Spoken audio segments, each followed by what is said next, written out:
Hey y'all, I'm back. I took a 2-week break for Easter, and now I've got to put away all my Easter things and get organized and get back to the podcast. I hope you had a good Easter. I had a good break from the podcast. When I took the break, I wondered if I would come back at all. I've been looking at the past podcasts, and some of them are really depressing and sad. And I think the reason for that is that I've been depressed and sad. I want so much to find work in ministry, and I just keep getting rejections, and it's hard to take them. And so I started thinking, well, who's even listening? Why does this even matter? Why am I doing this? I feel like such a loser. I should just quit. But I committed myself to read through the Bible this year, and I've said numerous times that I'm going to podcast through it so you can get a taste of the books of the Bible. And so now I've committed myself, and if I quit halfway through, that looks pretty bad. It's one thing to not keep your New Year's resolution. It's another to announce so publicly that you're going to do it. And so just making that commitment helped carry me through the break. And during this break, I got to work on a team for Walk to Emmaus. And oh, that gave me just such a lift, such encouragement. Sometimes the best preaching of all is when you hear things you already know in a new way and it reminds you. And so I've got some wind beneath my wings and I'm ready to jump back in. And how interesting that the place that I am right now is in the book of Psalms. We're going to do 3 podcasts on Psalms. Well, me and this chicken over here, I'm going to do 3 podcasts on Psalms because it's a long book of the Bible and there's a lot to say about it. And I've often heard stories of people who feel desperate and at the end of their rope and they say, I'm just going to throw open the Bible and read wherever it lands. And it often lands in Psalms. Psalms is pretty much right in the middle. How interesting. A lot of the Bible is God talking to us, but Psalms is us talking to God with whatever we're bringing, sometimes deep sadness and desperation. And so I think it's no accident that Psalms is in the middle, that we find ourselves there. And so Psalms do a lot of things, which is why I wanted to do 3 podcasts on them. But one of the things that they do is give us peace. And so I hope that you will join me in this podcast in understanding a little bit deeper about God's peace and comfort. On this podcast, Living on the Edge of Art, I'm Stella Burkhalter.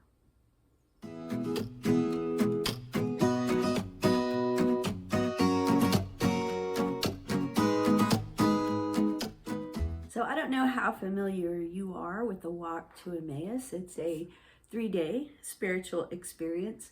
And a lot of times when people go on a Walk to Emmaus, they come back and they say, it's the greatest thing. And there's kind of a little bit of a cult thing going on when people act like it's the end all be all of Christianity. And when I try to explain to people what it is and what it does, the best thing that I can say is that people are sponsored to go on a Walk to Emmaus, sponsored by people in their church. They're people who are already in a church, but their sponsors look for people who want to grow in their faith. And so everybody who goes on a Walk to Emmaus, everybody in the room, is people who have already committed on some level to Christian faith and want more. And I got to tell you, there is just a different energy when you are in a room full of people who all want more of Jesus. I mean, even if you do nothing except get together, there's something there. And the Holy Spirit just seems to show up. And so it was good for me because I've been spinning a little bit in feeling discouraged. And if you've ever had a friend like that who doesn't want to take off the pajamas or get off the couch eating the ice cream, that you got to move them physically. You got to get them out of where they are, get them outside, get them into a new scene to move them. And so the Psalms kind of do that. They meet us where we are, and they move us, and they create a space for us to meet God. I sometimes have thought that really my ministry, as I try to figure out what it is, my ministry is really all about rolling out a rug, creating a space where people can meet God, creating an atmosphere, and then backing off and letting the Holy Spirit do what the Holy Spirit does, because God moves in surprising ways. There were two amazing, wonderful women on the walk to Emmaus. Actually, there were a lot of amazing, wonderful women and an amazing, wonderful man, Pastor Tommy, who was one of the clergy on the team. But the two that I want to talk about that relate to this, Christy and Alyssa, their job was to be the prayer people, to be in a prayer room and just pray. The entire time we were there, 72 hours, people were praying. It's pretty incredible. And people didn't really see them or know them or know the list of people that they had filling in the time slots. It was very much a gift that they weren't going to get recognition for. And they just did it so beautifully. And so every time somebody was going to get up to speak, they went to the prayer room first and had people pray over them. So I got to go, since I was one of the speakers, I got to go in this prayer room. And oh, it was so beautiful. It was a smallish room, but they had lamps, so the light was low. It was very dramatic. They had comfy couches. We were all drinking kind of, coffee that was mass-produced, not the best coffee, it was good, but in there they had the little Keurig with a really good coffee. And just every time I looked around, I'd notice something different that they'd put in the room. And you walked into the room and you just felt peace. You just felt peace. You just felt good. They had music. And then I found out that this prayer room was a closet where tables and chairs were stored. We had taken out all the tables and chairs to use them, and they turned a closet into a prayer room, and it was amazing to see. They'd taken, there was a picture to show what it looked like when the tables and chairs were in there. They'd found couches around campus, and I don't know how they moved heavy couches and got them through the door. They brought some things from home, the lamps and the little end tables and some of the decorations and the good coffee they brought from home. And I bet as they were loading tables into their cars, anybody that saw them would think, is this really necessary? You really need to, what are you doing? But it was a gift. And sometimes gifts are like that, just these extravagant things that are so over the top that somebody did all this for you. They created a space and they transported us. And I think that's what the Psalms do. I want to read to you the most famous Psalm, Psalm 23, "The Lord is my shepherd," because as you listen to it, it does that. It transports you. It turns the broom closet of the room you're living in into a little piece of heaven. So let me grab my Bible. I want you to listen. The Lord is my shepherd. I shall not want.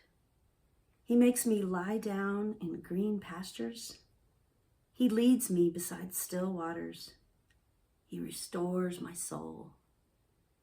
He leads me in the paths of righteousness for his name's sake. Even though I walk through the valley of the shadow of death, I fear no evil, for you are with me. Your rod and your staff, they comfort me. You prepare a table before me in the presence of my enemies.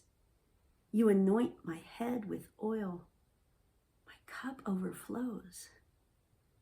Surely goodness and mercy shall follow me all the days of my life, and I shall dwell in the house of the Lord forever. There's so many things I can say about that psalm. We'll see how many of them I could pack into this podcast. But I just want you to hear the way God refreshes us, restores us, renews us, makes us rest when we feel like we're living at the edge of ourselves. So I've been thinking about what it means to keep the Sabbath, that commandment, keep the Sabbath holy. It is one that is so easily misunderstood. It's so hard for us to know that as a commandment that was given to the Jewish people living in a certain way, what that means for Christians. We take it to mean a day of rest, a day off, a day where we don't work. And it is the commandment that, boy, we so easily violate it. We're not going to go around murdering people, but we often don't honor the Sabbath. We interpret it to mean that it's the day we're supposed to go to church. And for some of us, that can be even more stressful. It's not restful. I remember when my kids were little and I had a little girl that did not want to wear a dress. She only wanted to wear jeans and boots. And for some reason, which I can't figure out why now, I would fight her on it. And she would cry. And then I'd have a little boy that didn't want to wear anything. And I'd have to drag him out of bed. And it was... Getting to church was one of the most stressful times of my week. I learned something interesting from another podcast that the Hebrew word Shabbat, Sabbath, literally means not rest. It means stop. Stop what you're doing.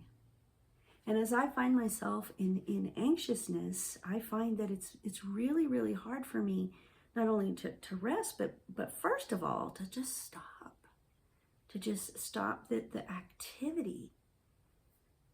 There's another word in the Bible that means rest in Hebrew. I think it's nuach, and it means more like nesting and settling down. But the stop comes first.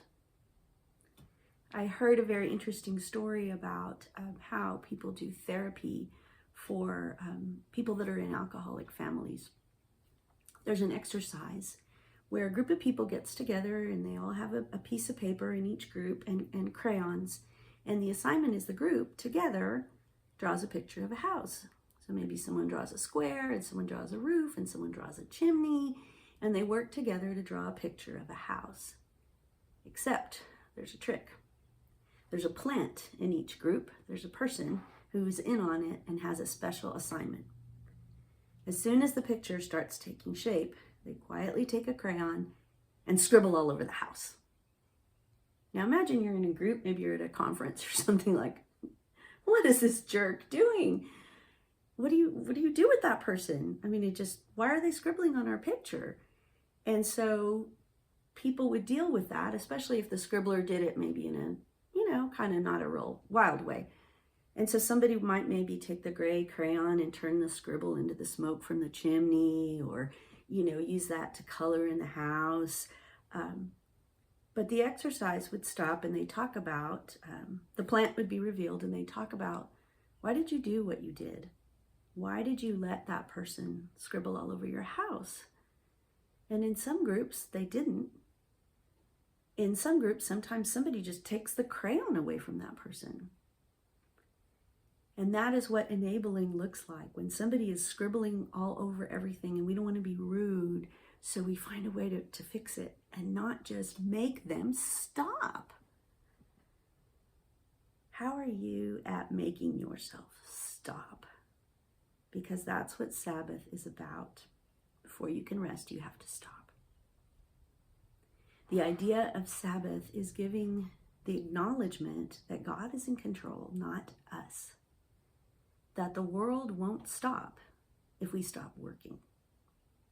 Let me say that again. The world won't stop if you stop working. Because you're not in charge of everything. I have now been on sabbatical 8 months. It is driving me crazy that right now I'm not taking care of anybody. I'm not helping anybody. I'm not being some kind of superhero. And that is a hard lesson to learn. It's taking me months to learn it, and I'm still working on it. The world won't stop if I'm not a pastor somewhere. One of the things I've been thinking about is an episode of The Office where one of the people gets rabies, and Michael decides he needs to have a fundraiser for rabies, and they're going to have a race and a 5K or whatever, and he's working, and he's he's running and he fills up with pasta and doesn't drink any water, and it's not working. And so Pam, always the voice of reason, Pam is trying to get him to just stop, sit down, drink water. And he says something like, well, what are we going to do? Rabies is out there and it's killing people. And Pam says, you know, Michael, there's other better people working on this problem. And I just think, I've been saying that to myself, you know, the church needs me. Well, you know, Stella, right now there's other better people working on it. In a way, that just gives me comfort. And there's just so much to say about that in the Psalms. All right, I'm filming in sections. I can tell this is going to be a long one. I hope you stick with me. The book of Psalms meets us right where we are in our desperation. And so Psalm 10 says, why, O Lord, why do you stand so far off? Why do you hide yourself in times of trouble? When it feels like the whole world is falling apart. Psalm 12 says, help, O Lord. There is no longer anyone who is godly. Psalm 13 says, how long, O Lord? Will you forget me forever? One more. Let me get to it. Right there. I sometimes feel like I have some dark thoughts, and then I read the Psalms, and they go way dark, and in a way give us permission to say, you know, this is how human beings are. We think these things. In Psalm 55, he's talking about his enemies, and he says, let death come upon them. Let them go down alive to Sheol or to hell. Ugh. Psalm 58 says, let my enemies be like the snail that dissolves into slime. Ugh. I love Psalm 60. Moab is my wash basin. On Edom, I hurl my shoe. Psalms meet us right where we are, even when our thoughts are very dark, but then they move us. Psalms move us. Psalm 27 says, I believe that I shall see the goodness of the Lord in the land of the living. I love that. I'm flipping around a bunch. Psalm 126 says, restore our fortunes, O Lord. May those who sow in tears reap with shouts of joy. And I love Psalm 130. I have calmed and quieted my soul like a weaned child with its mother. My soul is like that child. I love that image of a child that's maybe too young to nurse, or too old to nurse still, but knows that it can go into its mother's lap and just lay there and rest. Be completely calmed and quieted. The Psalms move us to that place. There's different formats in the Psalms. Some of them are kind of a call and response, where we say one thing and something is said back. The psalm that says, magnify the Lord with me. Come and worship with me. Come and praise with me, because doing that moves us out. And so I mentioned in my little teaser episode for these Psalms podcasts last 2 weeks ago, that I've been listening to playlists of the Psalms, and I just love the different versions of magnify the Lord with me. So many of the Psalms, when you read them, if you're a person who's been in church, and even if you're not, you break into song. You hear the words and you're like, oh, I know a song with that. I noticed that with Psalm 55 that talks about being on the wings of a dove. And I just can't help picture my friend Bruce. I didn't know that old gospel song, but I just hear his voice singing. Or in Psalm 18, I will call upon the Lord. Oh my gosh, I can't sing. But it's a call and response and that I've learned. And Psalm 100, I sang that in Catholic school, and that song is with me forever. I can't read that psalm. I have to sing it when I encounter it in the Bible. And so Hebrew poetry doesn't necessarily rhyme. And even if it did, we translated it into English so it wouldn't rhyme anymore. But there's that call and response. There's a repetition. There's alliteration. There's kind of this musical feel to it in this poetry. And so often there are these places where something is said and then it's said again in a different way. In Psalm 8, when I consider your heavens and the work of your fingers, the moon and the stars that you have ordained, what is man that you are mindful of him, and the son of man that you visit him?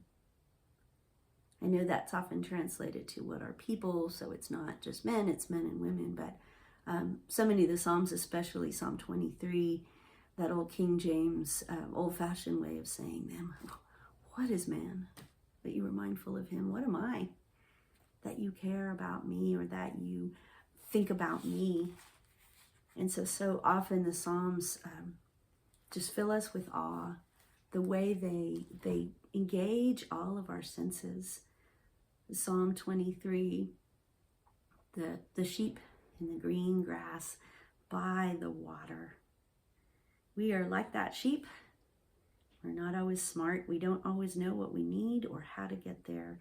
And so Psalms can move us, transport us when we're living on the edge, when we're restless. So I encourage you to read a psalm, sing a psalm, memorize Psalm 23 if you don't have it memorized already, or if you do have it memorized, just marinate in it. It's a good place to be for those of us living on the edge. I will see you next week. I'll be back for more of the podcast, so I hope you listen. See you soon.